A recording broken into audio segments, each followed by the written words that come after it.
মনোবীক্ষণ polyclinic, চিকিৎসার জগতে এক দশক। এখন এখানে সব বিষয়ে ডাক্তারবাবু একসাথে তলায়। ফোন করুন 7477999515 এই নম্বরে।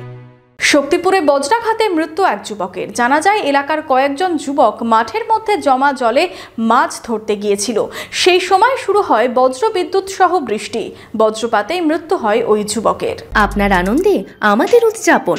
বিয়ে হোক বা পার্টি, বহরমপুরে এবার luxury banquet hall at golden retreat. জেলায় একমাত্র পিলারলেস ব্যাঙ্কোয়েট। আছে স্পা, সালন, ক্লাব মেম্বারশিপের সুযোগও। বহরমপুর শিল্প তালুকে গোল্ডেন রিট্রিট। শক্তিপুর থানার কামনগর তিলিপাড়া এলাকায় বজ্রাঘাতে মৃত্যু হলো এক যুবকের। জানা যায় রবিবার বিকেলে তিলিপাড়া এলাকার কিছু যুবককে মাঠে জমা জলে মাছ ধরতে যায়।